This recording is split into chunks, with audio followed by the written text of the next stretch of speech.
नाही नाही धाकले मालक, मी सांगतो हे त्या राग्याचंच काम असणार आहे. काय आल्या दिवसापासून बघतोय मी, त्याचं वागणं काही बरोबर नाही हो. अगदी बाजीराव सारखा तोऱ्यातच वागत असतो. आता बघा, टपाल आणायला सुद्धा रोजचा उशीर. हे समजा त्यानेच केलेलं काम आहे. पांडू, तू सारखाच त्याच्या मागे लागलेला असतोच, पाहतो आहोत आम्ही. त्याला पोस्टातून यायला उशीर होतो, कारण पोस्टातच त्याला बराच वेळ ताटकळत ठेवतात असा रिपोर्ट दिला आहे त्याने. पण मालक, या टपाल प्रकरणाचा आम्ही जातीने तपास करू, पण तू त्याच्याशी आकसाने वागू नकोस. समजले ना पांडू? त्याच्यावर सतत कुरघोडी करण्याचा प्रयत्न असतो तुझा, तसे नको. जी. आणि आबा, काळजी करू नकोस. हे प्रकरण आम्ही जातीने हाताळू. जा, तुम्ही दोघे आपापल्या कामाला लागा. बरे.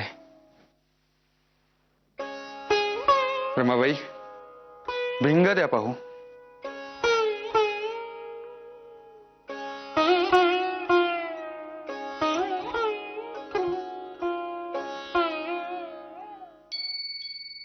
रमाबाई, हो तुम्हाला भिंग आणावया सांगितले, हे काय आणले?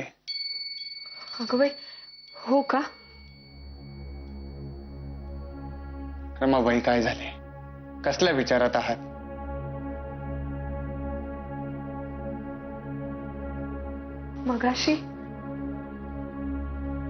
मगाशी मी तुळशीस पाणी घालत असताना अचानक बयो तिथे आली आणि माझा पदर चावू लागली. असंबद्ध बोलत होती काहीतरी. अचानक अंगावर धावून आली माझ्या.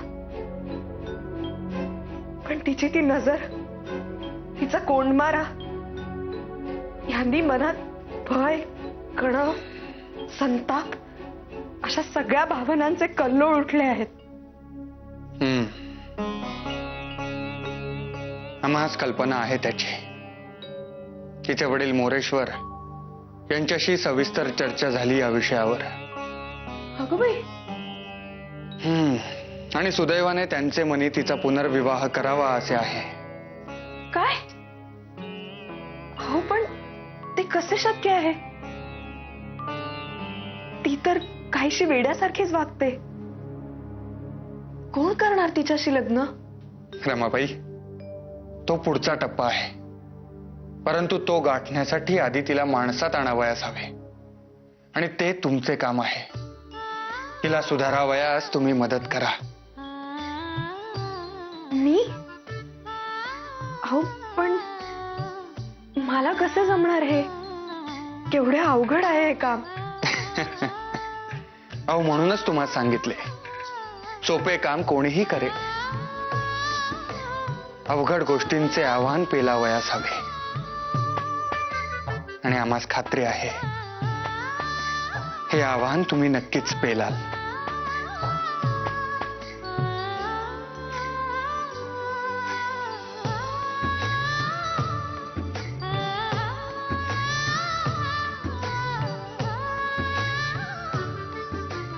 या शिपुरड्याच्या तर तुम्हाला सांगतो आबा मालक, हा शिपुरडा लई वस्ताद आहे.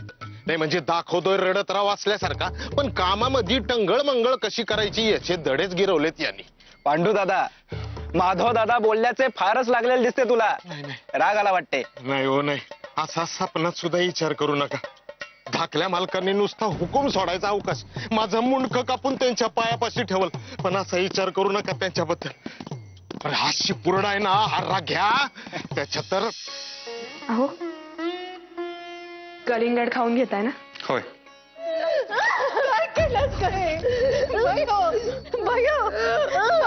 अरे देवा, कोण रडतंय? चला चला बघूयात पडदिशी. नाही, थांबा, मी आलेच पाहून.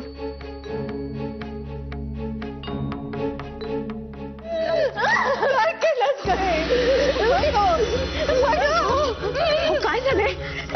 तुला दूर जवळ करून मरण जवळ करत होती बाई. माझी सोन्यासारखी पोर. नाही, हे पहा, काही होणार नाही. ते तुम्ही काही काळजी करू नका. तू काय उगाळतेस?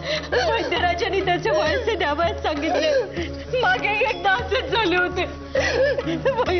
बरोबर आहे त्यांचे. यामुळे तिचा कोंडमारा कमी होईल आणि श्वास सुटेल. हे पहा, मी आलेच. भयो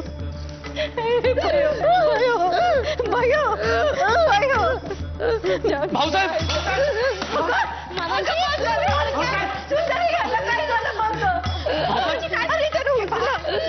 काळजी करू नका. मनावर ताण आल्यामुळे फक्त जीव दडपल्यासारखा झाला आहे त्यांचा. आत घेऊन जा आणि थोडेसे गुळपाणी द्या. जा सुंदर, त्यांना गुळपाणी करून दे. पाणी तापवायच ठेवाणी. हो वत्सलाबाई, ऐका, काही काळजी करू नका. मी ही मुळी उगाळावयास घेते.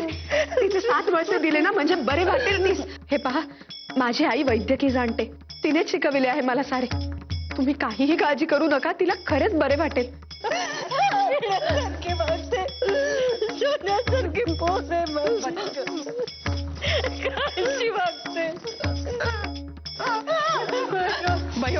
भयो घाबरू नको, अगदी घाबरू नको.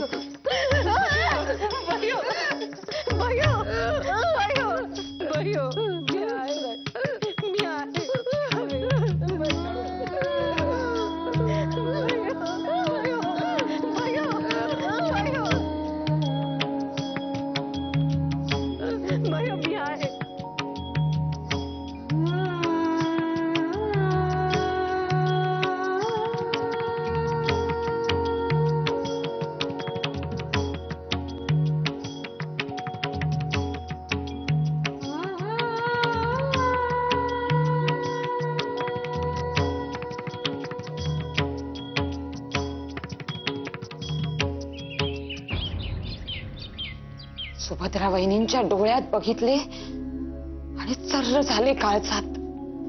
संतापाने माझेच हातपाय कापू लागले ग. अगो माई, अशा वेळी बाईने काय करायचे सांग ना. का तिला जीव नाही? स्वतःच्या 4 आवडीच्या गोष्टी करण्याची मुभा नाही. विठू भाऊजी सुभद्रा वहिनींना अगदी कसपटा समान लेखतायत. अगो माई, वहिनींनी अगदी राबून त्यांच्यासाठी पंचपक्वान्नांचा स्वयंपाक केला. पण यांनी मोठ्या तोऱ्यात तो दूर लोटला. यांना काय वाटते हो? काय वाटते यांना? स्वतःची बायको म्हणजे दारची गाय? मंगळसूत्राचे दावे खेचून हवी तशी वागवायची. आणि ती तरी काय करणार म्हणा? हमरेल आणि गप्प बसेल. माझे मुळातच म्हणणे आहे की विठू भाऊजी आले तरी कशाला परत? निघून जायचे ना.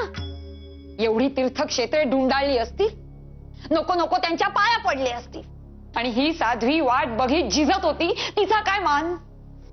पायाची दासीच ना, दुसरे काय? माझ्याच बद्दल बोलतीयस ना? आमचे पती परमेश्वर आले आणि आमचा उद्धार केला. तुला कशाला हवी उठा ठेव? आणि मुळात या विषयात रस घ्यायला अधिकारच नाहीये तुम्हाला. डोळ्यावर अलवणाचे कातडे ओढा आणि गप्प बसा. जगाला दाखवायला माझे कुंकू शाबूत आहे. पास झाले, दंडी झाले मी.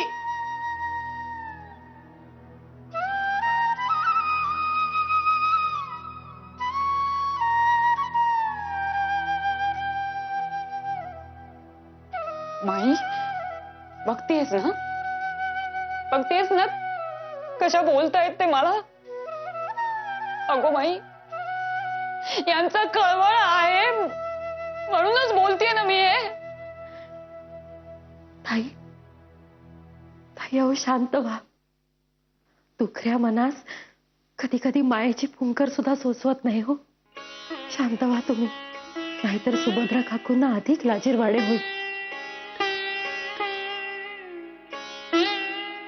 या लाजेनेच आईचे हात बांधून ठेवलेले असतात.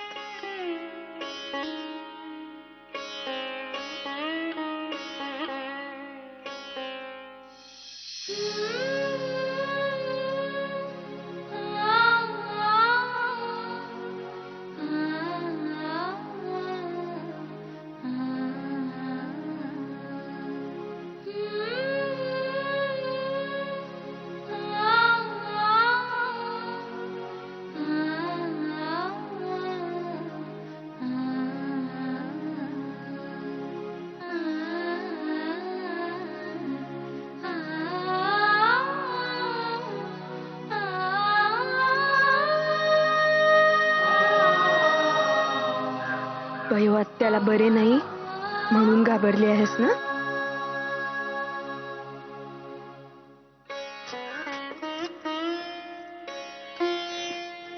घाबरू नको हं बाळा. आता आपली आजी देते आहे ना औषध आत्तेस. हो, मग नक्की बरे वाटेल तीस. आणि आणि मी आहे की नाही तुझ्या सोबत येथे. मग कशाला घाबरायचे आपण, हो की नाही? आणि आपण दोघी तर किती मौज करत असतो नेहमी, नाही का? तू फुले आणून दिलीस मला, त्याच्या आधी आजीची मौज करून गुळ खोबरे मटकावलेस, आणि नंतर बट्टू भटजीची तर मोठीच मौज झाली. होय ना? तूच ठाऊके का?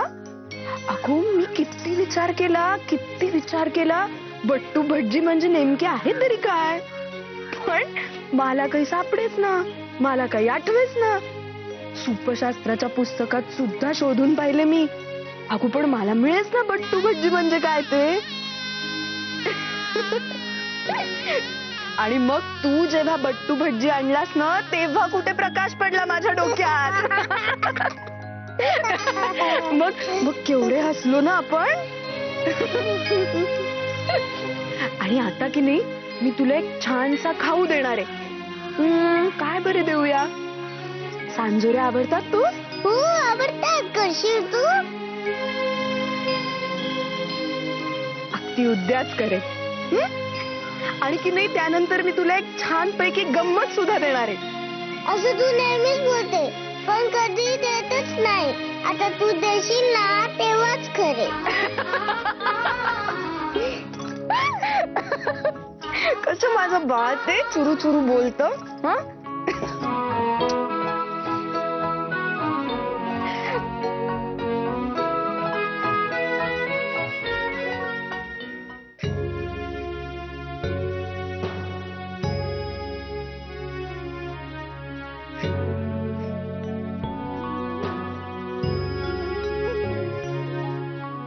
कशी आहे बयो आता?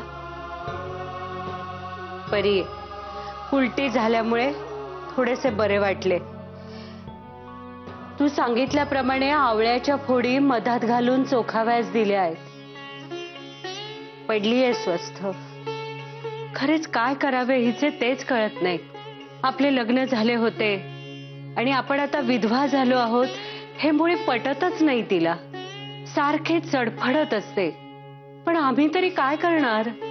वत्सलाबाई, मी बोलेन इकडे, परंतु जन्मभर तीस असे विपरीत आयुष्य जगावयास लावणे हे फार म्हणजे फारच क्रूर आहे. आपल्याला यावर काहीतरी उपाय शोधावयासच हवा. खरे सांगू, लाख वेळेला मनी येते, पण आम्ही पडलो साधी माणसे. धर्माविरुद्ध जाण्याचे बळ नाही आमच्या अंगात, म्हणून मुकाट्याने जनरीत सांभाळतो आहोत. मात्र खाण्यापिण्याच्या बाबतीत मी कुणाचेच काहीच ऐकत नाही. चोरून का होईना सारे खाऊ पिऊ घालते, नाही तर घास जात नाही मला. निघेल, काहीतरी मार्ग नक्कीच निघेल.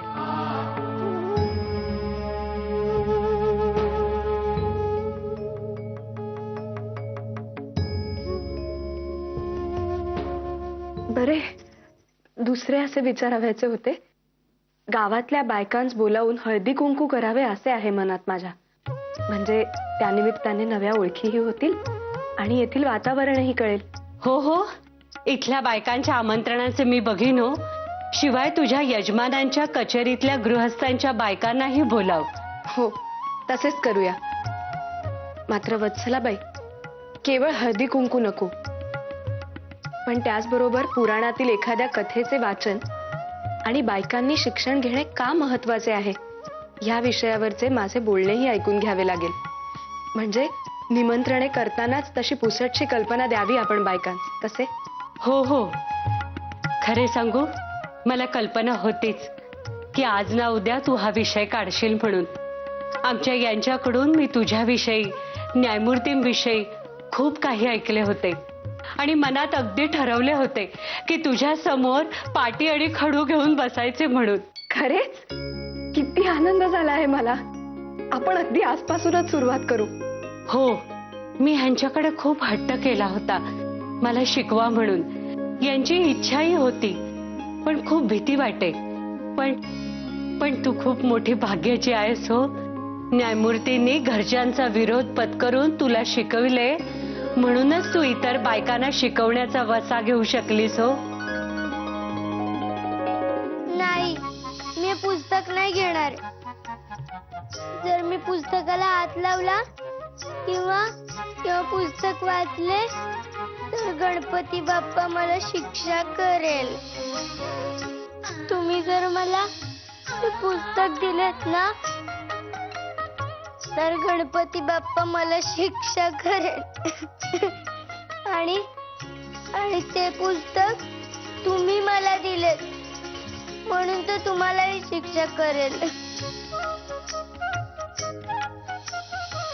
असे काहीही नसते. लिहिण्या वाचण्याने वैधव्य येते ही समजूत खोटी आहे. अशीच नव्हे तर कोणतीही रूढी किंवा पारंपरिक गोष्ट आंधळेपणाने स्वीकारू नये. स्वतः त्या गोष्टीचा विचार करावा, त्या गोष्टीचे मूळ शोधण्याचा प्रयत्न करावा आणि मगच स्वतःचे मत बनवावे. रमे, अगो रमे, कुठे हरवलीस? काही नाही. यांनी मला शिकविले नसते तर मी अगदी अडाणी राहिले असते. बरे, आपण उद्याच हळदी कुंकवाचे करूया हो. मी आतापासूनच तयारीला लागते आणि मी माझ्याकडल्या आमंत्रणाचे बघते हो. मात्र शिक्षणावरचे बोलणे ऐकावयास किती बायका थांबतील याचा नाही हो अंदाज.